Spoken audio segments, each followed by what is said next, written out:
Saint Kitts के मैदान पर खेले गए दूसरे टी20 मुकाबले में प्रयोग पड़ा टीम इंडिया पे भारी और इसीलिए टीम इंडिया हार गई सीरीज की दूसरी बाजी। नमस्कार, रणयुद्ध में आपका स्वागत है। मैं हूं राजीव मिश्रा। आज बात करेंगे भारतीय टीम को मिली दूसरे टी20 में हार की और इस हार के 5 बड़ी वजह आपको बताएंगे, क्योंकि एक तरफ जहां भारतीय टीम लगातार बैटिंग ऑर्डर में एक्सपेरिमेंट कर रही है, तो वहीं दूसरी तरफ 138 रन के स्कोर को डिफेंड नहीं कर पाए भारतीय गेंदबाज।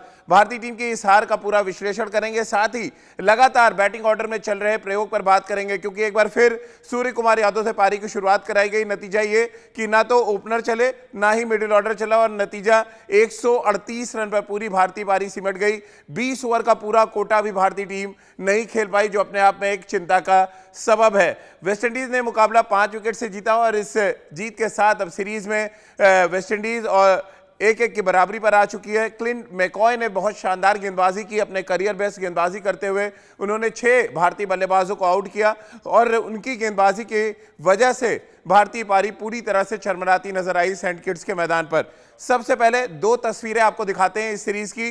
पहले मुकाबले में जहां भारतीय टीम को जीत मिली थी, 68 रनों से एक बड़ी जीत हासिल की थी भारतीय टीम ने, वहीं दूसरे मैच में वेस्टइंडीज ने वापसी करते हुए सीरीज को 1-1 से बराबर पर लाकर खड़ा कर दिया है। एक तरफ जहां किंग ने शानदार अर्धशतक लगाया, तो वहीं दूसरी तरफ उनके कीपर ने धुआंधार बल्लेबाजी की और इस बात को तय किया कि वेस्टइंडीज 5 विकेट से मैच जीतने में कामयाब रहेगी। अब भारतीय टीम के खराब प्रदर्शन, लगातार प्रयोग जो बल्लेबाजी में चल रहे हैं और गेंदबाजी में भारतीय तेज गेंदबाज उतने इफेक्टिव क्यों नहीं साबित हुए उसी पिच पर जिस पर क्लिंट मैकॉय ने शानदार गेंदबाजी की, इन सभी मुद्दों पर बातचीत करने के लिए क्रिकेट एक्सपर्ट्स का एक बड़ा पैनल हमारे साथ जुड़ चुका है। हमारे साथ सबा करीम है, हमारे साथ राजकुमार शर्मा जी हैं। राजकुमार सर, मैच से पहले हम आपसे चर्चा कर रहे थे कि प्रयोग अब थोड़े बंद होने चाहिए। ये क्या जिद है कि आप जबरदस्ती सूर्य कुमार यादव से ओपन कराएंगे? नतीजा ये कि ओपनर भी नहीं चल रहे हैं, मिडिल ऑर्डर कोलैप्स हो जा रहा है। वो तो पिछले मैच में शुक्र मनाइए कि दिनेश कार्तिक ने 41 रन बना दिए, नहीं तो अब वो मैच भी हार जाते। ये अचानक इतने बड़े प्रयोग की वजह क्या देख रहे हैं आप? नहीं राजीव, थोड़ा सरप्राइज तो है कि आप एक अपने रेगुलर ओपनर को नहीं खिला रहे हैं, या ऋषभ पंत जिसको आप पहले ट्राई कर चुके हैं एज ए ओपनर, उनको नहीं खिला रहे हैं, तो ओपन नहीं करा रहे हैं मतलब। तो ये बहुत बड़ा एक्सपेरिमेंट है और इसके पीछे टीम मैनेजमेंट की क्या सोच है। ज़रूर बहुत सारे प्रयोग किए जा रहे हैं कि आप वर्ल्ड कप की तैयारी कर रहे हैं, लेकिन सूर्य कुमार यादव तो एक ऐसा प्लेयर है जो अपने आप को इस्टेब्लिश कर चुके हैं नंबर 4 पर, और भारतीय टीम को ज़रूरत है उनकी नंबर 4 पर। तो उनके साथ ऐसा एक्सपेरिमेंट मुझे लगता है कि शायद अवॉइड करना चाहिए टीम मैनेजमेंट को, क्योंकि मिडिल ऑर्डर वरना बड़ा शैलो हो जाएगा भारत का। सबा भाई, बल्लेबाजी को पूरी तरह से दोनों मैचों में ऑलमोस्ट एक्सपोज कर दिया वेस्टइंडीज ने। तो शुक्र था कि दिनेश कार्तिक ने पहले मैच में रन बना दिए तो आप मैच जीत गए। क्या वजह आप देख रहे हैं कि क्लिंट मैकॉय आपके 6 विकेट निकाल के ले जाते हैं और बैटिंग आपकी पूरी तरह से खलबली सी मची हुई है? सूर्य कुमार यादव ओपन आ जा रहे हैं, नंबर 3 पे श्रेयस अय्यर, फिर पता नहीं क्या कुछ हो रहा है बैटिंग ऑर्डर में, समझ नहीं आ रहा है। आप कुछ समझ पा रहे हैं जो कुछ देख पा रहे हैं? नहीं राजीव, मैं बिल्कुल भी समझ में नहीं पा रहा हूँ, क्योंकि मुझे लग रहा है कि एक सेटल टीम को फिर आप अनसेटल करने का प्रयास क्यों हो रहा है। देखिए, आप खिलाड़ी जिसको भी खिला दें, पर ऐसे खिलाड़ी जो अपनी जगह पक्की कर चुके हैं, जिनकी पोजीशन पक्की है, उनको उस पोजीशन से अनसेटल करना, इससे पूरी टीम का जो कॉम्बिनेशन होता है या जो मानसिक स्थिति होती है वो कुछ हद तक बिगड़ सी जाती है। और मुझे कुछ ऐसे ही प्रतीत हो रहा है। अब सूर्य कुमार यादव के बारे में हम बात कर रहे हैं, नंबर 4 पर उन्होंने रन बनाया है, वो एक मैच विनर अपने आप को साबित कर चुके हैं। उनको वहां से उठाकर आप ओपन करवा रहे हैं। इस तरह के प्रयोग की आवश्यकता क्यों पड़ गई है? इसीलिए मैंने पहले ही कहा कि ये तो एक सेटल टीम है। अब इसमें आपको कोशिश यही करनी चाहिए थी कि जो खिलाड़ी सेटल हैं उनको उसी पोजीशन पर खिलाया जाए, ताकि उनको ज्यादा से ज्यादा अनुभव हो, जिसका लाभ भारत को अंत में विश्व कप में मिले, जो कि इस समय देखने को नहीं मिल रहा है। बिल्कुल सबा भाई, ऐसा लग रहा है जिद है जैसे टीम मैनेजमेंट की। अगर सोशल मीडिया पे या तमाम एक्स क्रिकेटर्स ने सवाल खड़े कर दिए तो आपको अपने आप को सही साबित करने के लिए आपको दोबारा सूर्य कुमार यादव को ओपन कराना है। एक ऐसे बैट्समैन को आप खराब कर रहे हैं जो मिडिल ऑर्डर में आपकी रीढ़ बन चुका था। कैसे आप देख रहे हैं ये जिद? आप इसको देख रहे हैं कि तमाम लोग क्रिटिसाइज कर रहे हैं इसलिए आप दोबारा खिलाएंगे ताकि आप अपने दांव को सही साबित कर पाए? ये कितना ठीक मान रहे हैं आप? नहीं, राजीव, पर अंत में जब आप टीम के बारे में सोच रहे हैं, टीम को बना रहे हैं, तो वहां पर जिद की तो बात होनी नहीं चाहिए। और बिल्कुल। मुझे नहीं लगता है कि रोहित शर्मा इस प्रकार के कप्तान है और किसी जिद के पीछे वो अड़ से जाएंगे। उन्होंने कल के मैच शुरू होने के पहले जो बात कही थी, टॉस के समय उन्होंने ये कहा था कि वो अभी भी चाहते हैं कि खिलाड़ी अपने पोजीशन से हटकर दूसरे पोजीशन पर खेले। पर देखिए, वो नंबर 4, नंबर 5, नंबर 6, नंबर 7 के लिए हो सकता है, क्योंकि कई बार आपके पास ओवर्स कम होते हैं। जडेजा को आप ऊपर ले आते हैं क्योंकि दिनेश कार्तिक को आप चाहते हैं वो सिर्फ 3 या 4 ओवर खेले, वो अलग बात हो गई। पर कम से कम टॉप ऑर्डर आपका सेटल होना चाहिए। और टॉप ऑर्डर का मतलब है नंबर 1, नंबर 2 और नंबर 3। वहां पर आप इतना ज्यादा फेरबदल करेंगे, जो नंबर 4 है उसको ओपन करा देंगे, तो फिर इससे खलबली सी मच जाती है टीम में। और जी। इसी वजह से आप नई गेंद से दोनों मैचेस में हमने कई सारे विकेट्स खो दिए हैं। वो पहले मैच में रोहित शर्मा ने बल्लेबाजी कर दी और अंत में दिनेश कार्तिक ने रन बना दिया, तो चलिए अच्छा रहा कि हम लोगों ने एक हाँ। सम्मानजनक स्कोर खड़ा कर दिया। पर कल के मैच में रोहित शर्मा आउट हो गए, सूर्य कुमार यादव आउट हो गए और फिर श्रेयस अय्यर भी आउट हो गए। तो वहां पर नई गेंद से अगर आप 3 विकेट खो देंगे पावर प्ले में, तो वहां से फिर निकल कर आना और बड़ा स्कोर खड़ा करना का कठिन सा हो जाता है। और कल के मैच में कुछ यही हुआ। तो अभी भी मुझे राजकुमार ने भी सही कहा कि सोच क्या है इसके पीछे, उद्देश्य क्या है, आप क्या क्या पाने के लिए आप ये सारी चीजें कर रहे हैं, ये कहना बड़ा मुश्किल है यहाँ से। बिल्कुल। और ये समझना इसलिए भी बहुत ज़रूरी है।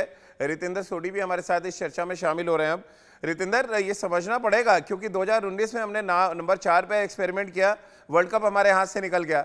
फिर 2021 T20 वर्ल्ड कप याद करें, वहाँ पर भी कई तरह के एक्सपेरिमेंट्स हुए, वहाँ पे हम क्वालिफाई नहीं कर पाए। अब अचानक ओपनिंग स्लॉट के लेके ये इतना बड़ा एक्सपेरिमेंट शुरू हुआ कि आप न सिर्फ एक ओपनिंग स्लॉट खराब कर रहे हैं बल्कि एक फॉर्म में चल रहा मिडिल ऑर्डर बैट्समैन को भी आप वेस्ट कर रहे हैं। कैसे आप देख रहे हैं इसको? जी बिल्कुल राजीव, इसकी जरूरत क्या है? देखिए, यहाँ पे आप तैयारी कर रहे हैं एक मेगा इवेंट की, वर्ल्ड कप की, और 2019 की जैसे अभी आपने बात की, वहां पे हमें मुंह की खानी पड़ी। हमारी गलतियां पूरी दुनिया ने देखी, लेकिन हमें उससे सीखना चाहिए। आप एक्सपेरिमेंटेशन करें, जरूर करें, वो अच्छी बात है, लेकिन जहां पे आप कुछ ज्यादा ही कर देते हैं, that is may be over trying या डेस्परेशन, तो वहां पे आपको मुश्किल तो होती है। तो ये अब समझना बहुत मुश्किल है कि इसके पीछे विचारधारा क्या है, इसकी जरूरत क्या है। जब आपके पास अच्छे ओपनर्स हैं, इन वेटिंग और प्रूवन मैच विनर्स हैं, आप उनके साथ क्यों नहीं जा रहे हैं? क्यों आप कुछ एक्स्ट्रा करना चाहते हैं? इसके पीछे अगर आप ये मूव खेल रहे हैं और वो मूव आपका फेल हो रहा है, तो आप उससे सीख क्यों नहीं रहे हैं? तो जी हां, यहां पे इंडियन टीम को जरूर they have lot to ponder, because 2019 एक ऐसा वर्ल्ड कप था जहां पे अगर हम सिलेक्शन की बात करें, जो 11 खिलाई गई, कौन से प्लेयर्स गए, जैसे हम स्पिनर्स इतने लेके गए, तो वहां पे बहुत बड़ी बेशुमार गलतियां हुई हैं और हम क्वालिफाई भी नहीं किए। तो यहां पे अभी भी समय है कि हम अपने आप को संभालें और something better has to be done.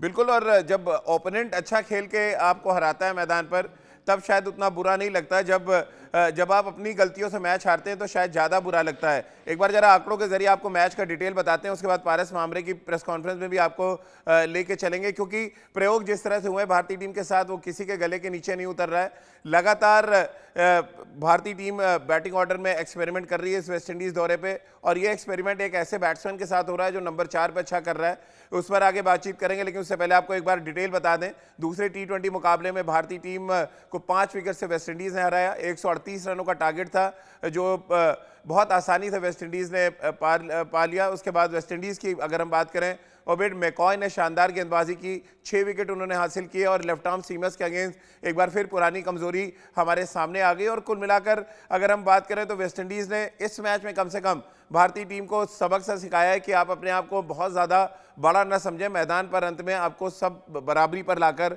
खड़ा कर देता है, आपको अच्छा खेलना ही पड़ेगा। क्या कुछ कहना था बॉलिंग कोच पारस मामरे का, आइए वो सुन लेते हैं।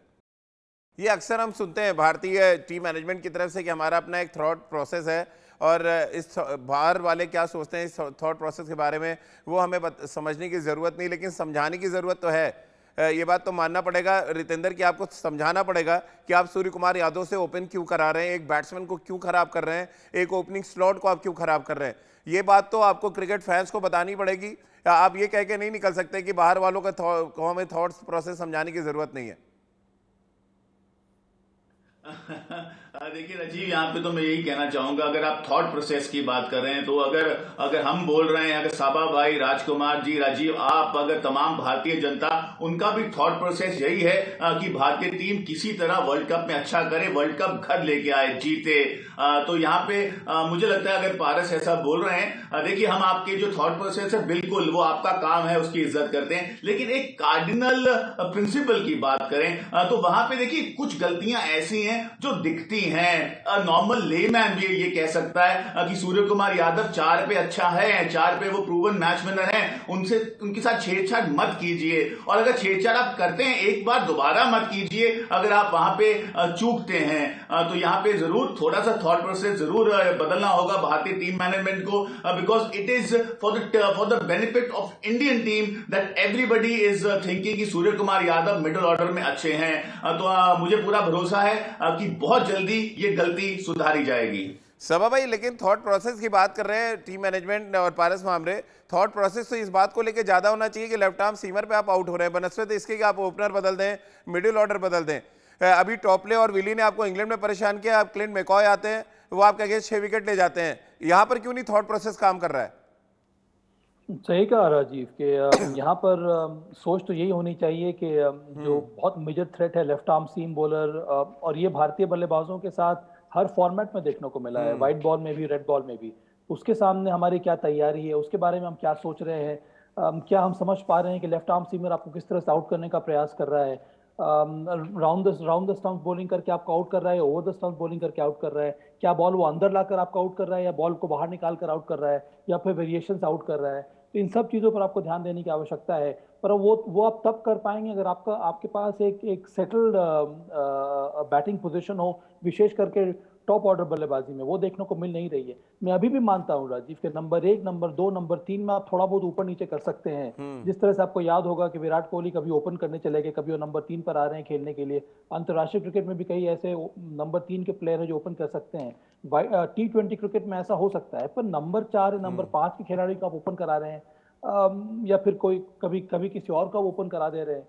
तो इतने ज्यादा प्रयोगी की जरूरत नहीं। यहाँ पर आपने बहुत बड़ी बात कही है कि यहाँ पर ध्यान आपका ये होना चाहिए कि लेफ्ट आर्म सीमर के विरुद्ध हमारी बल्लेबाजी इतनी कमजोर क्यों हो जाती है, चाहे वो नई बॉल के साथ हो या फिर पुरानी गेंद के साथ ही क्यों ना हो।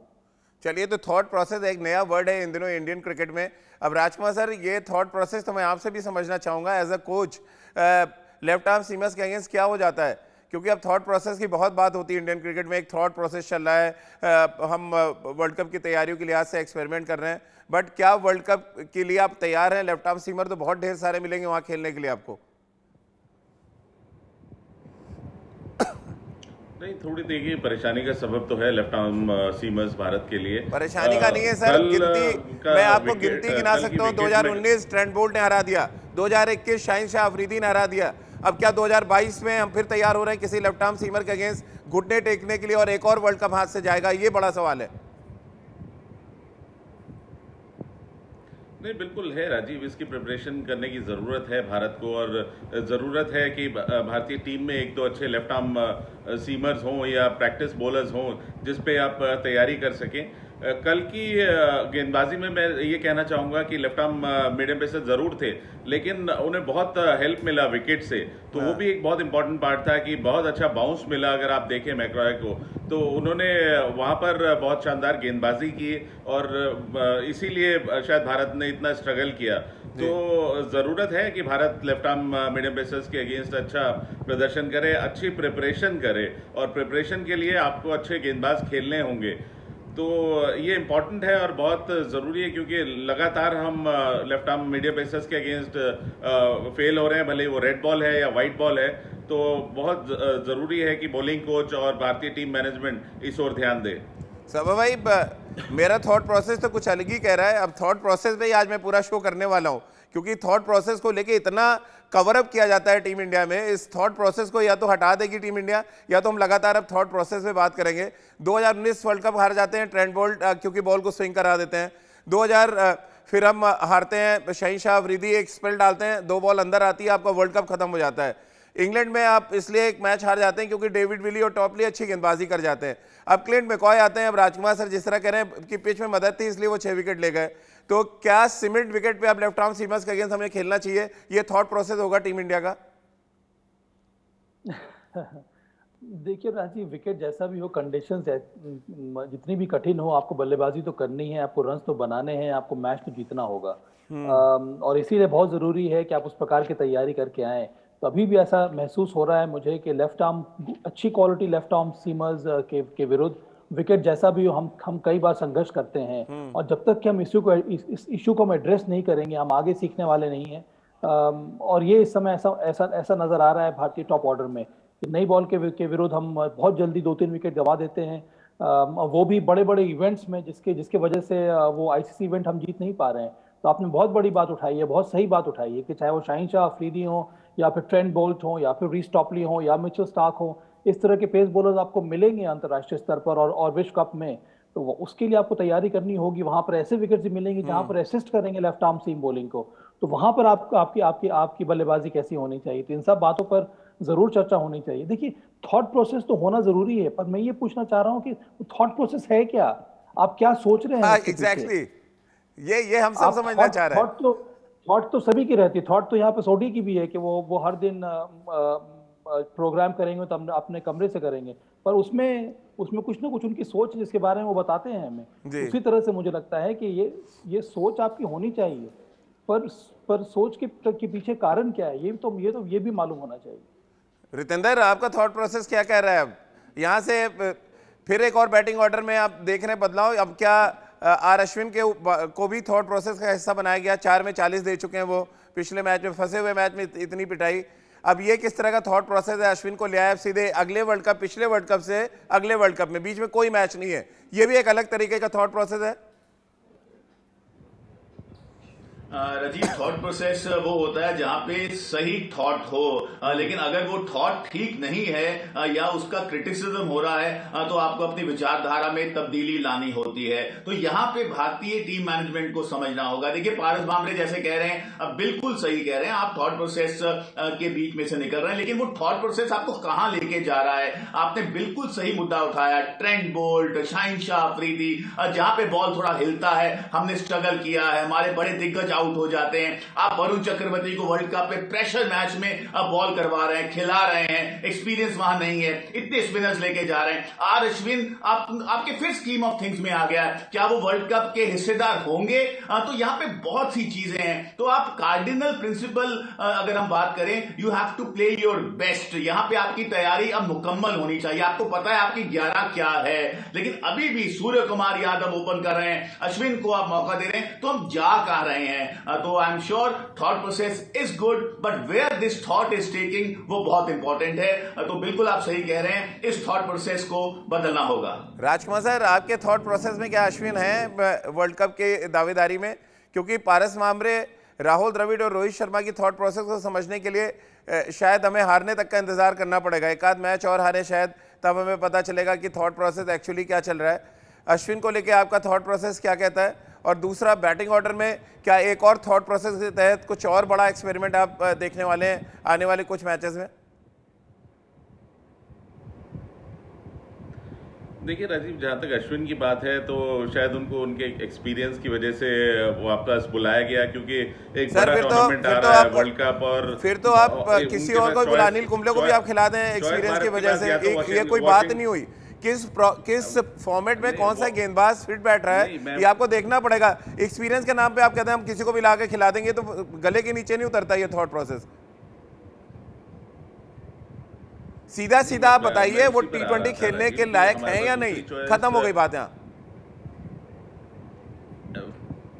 देखिए, चॉइस मैं वही उसी पे आ रहा हूँ कि चॉइस है भारत के पास, अश्विन को खिलाएं या वॉशिंगटन सुंदर, यही दो चॉइस हैं। और आपको एक शायद फिंगर स्पिनर रखना होगा। अगर अपोजिशन में बहुत सारे बैट्समैन हैं लेफ्ट हैंडर्स, तो भारत को एक ऑफ स्पिनर की जरूरत होगी, और उसके लिए शायद एक्सपेरिमेंट किया जा रहा है अभी अश्विन के साथ कि क्या वो फिट बैठेंगे T20 क्रिकेट में। और राजीव, अभी मुझे लगता है कि 1-2 मैचेस में और हमें देखना होगा कि वो किस तरह की गेंदबाजी करते हैं T20 क्रिकेट में, क्योंकि फील्डिंग में भी वो थोड़ा सा स्ट्रगल करते हैं, तो वो एक चिंता का विषय जरूर है।